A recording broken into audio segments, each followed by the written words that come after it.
പലപ്പോഴും വിചാരിക്കുന്നുണ്ട്, ഇപ്പോഴും കുറെ വർഷങ്ങളായി 5-10 തന്നെയാണ്. 8-9 പുറമെ റിട്ടയർ ചെയ്യുന്ന ഈ കൊല്ലും 5-10 ഉണ്ടായിരുന്നു. എന്തായാലും ഇവരുടെയൊക്കെ സഹകരണത്തിന് ഒരുപാട്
വർഷത്തെ അധ്യാപനം കൊണ്ട് ഒരുപാട് ശിഷ്യഗണങ്ങൾക്ക് അറിവ് പകർന്നു നൽകിയ അജിത്സാറെ കുറിച്ച് സംസാരിക്കാൻ അവസരം ലഭിച്ചത് സന്തോഷിക്കുന്നു.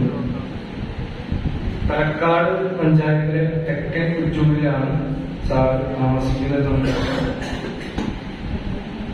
സ്കൂൾ വിദ്യാഭ്യാസം ഹൈസ്കൂൾ വിദ്യാഭ്യാസം തിരൂർ ബോയ്സ് സ്കൂളിൽ നിന്നായിരുന്നു.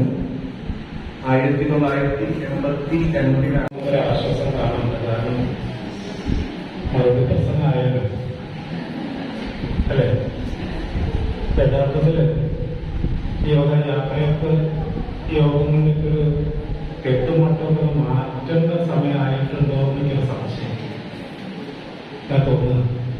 എന്തായാലും നിങ്ങൾ തന്ന ഈ സ്നേഹത്തിന്, ഈ യാത്രയത്തിന് ഒക്കെ ആദ്യമായിട്ട് ഒരു നന്ദി പറയാം. വിദ്യാർത്ഥിയായി 92 മുതൽ 2012 വരെ ഇവിടെ ഹൈസ്കൂളിൽ ജോലി ചെയ്തു. 2012 മുതൽ വൈദ്യുതി വരെ ഹയർ സെക്കൻഡറിയിൽ. എന്തായിരുന്നാലും എന്നെ സംബന്ധിച്ചിടത്തോളം ഞാൻ അത്ര വലിയ ഒരു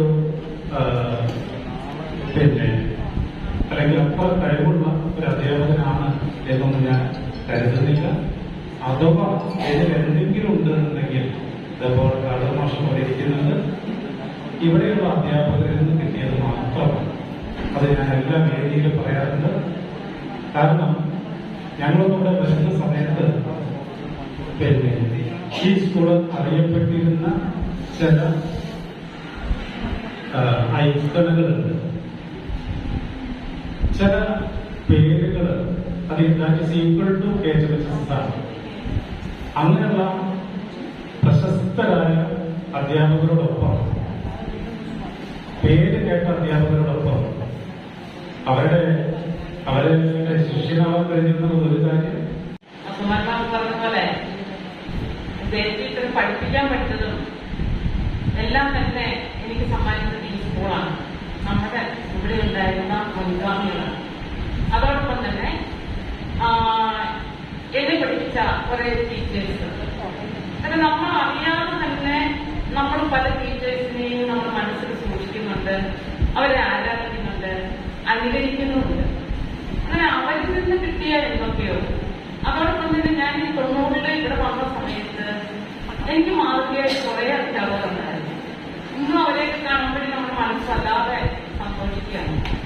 അവരുടെയൊക്കെ വീട്ടിൽ പോയി വിളിക്കണമെന്ന് എനിക്ക് ആഗ്രഹമുണ്ടായിരുന്നു. എനിക്ക് പറ്റിയില്ലാത്തൊരു സാഹചര്യങ്ങളുണ്ട്.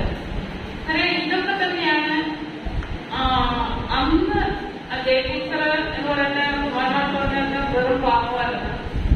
പക്ഷെ ഇപ്പൊ ജയടീച്ചർക്ക് അത്ര പാവമായിട്ട് വിദ്യാർത്ഥി പറ്റില്ല.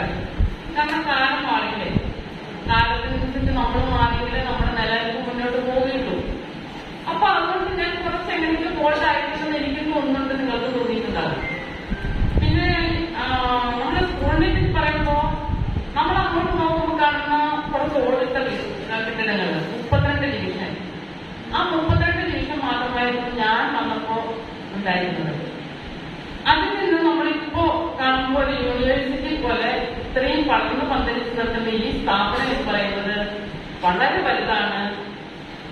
അതാണ് നമ്മൾ രൂപപ്പെടുത്തിയിട്ടുള്ളത്. മാഷന്ന് 91 തന്നെ എന്നോട് ബി.എഡിന് പോകാൻ പറഞ്ഞതിൽ എനിക്ക് വലിയ സന്തോഷമുണ്ട്. ആ ബി.എഡ് സെന്ററിൽ വെച്ചിട്ടാണ് ഞാൻ ദീനെ പരിചയപ്പെടുത്തും സ്നേഹിക്കുന്നത്. അതിനുശേഷം 92 ജൂലൈ മാസമാണ് ഞാൻ ആലപ്പുഴ സ്കൂളിൽ അധ്യാപകനായിട്ട് ഒരു ജൂലൈ 27 ചെയ്തു. നമ്മുടെ രാമകൃഷ്ണ മാഷ പറഞ്ഞിരുന്ന പോലെ തന്നെ നമ്മുടെ സുരേഷ് മാഷ MBS മാഷാണ് ക്ലാസ്സിലേക്ക് പോകാൻ നേരത്ത് ഒരു ചോക്കെടുത്തവർക്ക് നമ്മുടെ 9 വീട് ക്ലാസ് ചാർജ് ചെയ്തിട്ടുണ്ടായിരുന്നു. നേരെ ക്ലാസ്സിലേക്ക് പറഞ്ഞയച്ചത് സുരേഷ് മാഷാണ്. ഒരു നല്ല അധ്യാപകനാകുന്നതിനുള്ള അനുഗ്രഹങ്ങളും ഉണ്ടായി. അന്ന് 9 വീട് ക്ലാസ് ടീച്ചറായിട്ട് ഞാൻ ചെയ്യുന്നു. പിന്നെ കുഞ്ഞാമാഷ്ട കെയർ ഓഫിൽ വന്നതുകൊണ്ട് തന്നെ വന്ന കൊല്ലം തന്നെ 5 10ാം ക്ലാസ്സായിരുന്നു. അതും ഏറ്റവും സീരിയസ് ആയ 5 ആളുടെ 10ാം ക്ലാസ്. പിന്നെ നമ്മുടെ സുകുമാര മാഷും അഷഫ് മാഷൊക്കെ എപ്പോഴും വിചാരിക്കുന്നുണ്ട്, ഇപ്പോഴും കുറെ വർഷങ്ങളായിട്ട് 5 10 തന്നെയാണ്. 8 9 പുറമെ റിട്ടയർ ചെയ്യുന്ന ഈ കൊല്ലും 5 10 ഉണ്ടായിരുന്നു. എന്തായാലും ഇവരുടെയൊക്കെ സഹകരണത്തിന് ഒരുപാട് കുട്ടികളെ പഠിപ്പിക്കാൻ പറ്റി. നിത്യത്തിലും ആദ്യത്തെ സ്കൂളിൽ കൂടിയായിട്ട് ഏകദേശം 20,000 കൂടുതൽ കുട്ടികളെ പഠിപ്പിക്കാൻ കഴിയുമെന്നതാണ് എന്റെ ജീവിതത്തിൽ ഏറ്റവും വലിയ അതിന് തെളിവായിട്ട് ഞാൻ പഠിപ്പിച്ച കുറെ കുട്ടികൾ ഇവിടെ തന്നെ ടീച്ചർമാരായിട്ടുണ്ട്. പിന്നെ എന്റെ സ്കൂളിൽ ഈ അധ്യയന കാലങ്ങളിൽ എനിക്ക് ഏറ്റവും അഭിമാനം തോന്നിയ സന്ദർഭം നമ്മളൊക്കെ ഷൗക്കത്ത് മാഷ് പറഞ്ഞിരുന്നാണ്. അതെനിക്ക് അഭിമാനം കൊണ്ട് പറയാം. ഷൗക്കത്ത് മാഷ് പറഞ്ഞ പോലെ നമ്മുടെ സ്കൂൾ ലാബ് പറഞ്ഞാൽ ഒരു ക്ലാസിന്റെ 1/4 ഉണ്ടായിരുന്ന രൂപമാണ്. എല്ലാ സാധനവും കൂടി കൊണ്ടേ കുട്ടി നിറച്ചിട്ടുണ്ട്. അതൊരു ലാബാണ്. നമ്മുടെ സയൻസ് ടീച്ചേഴ്സിന്റെ ഒരു നല്ല ലാബാക്കി മാറ്റാൻ കഴിയുന്നത് ഏറ്റവും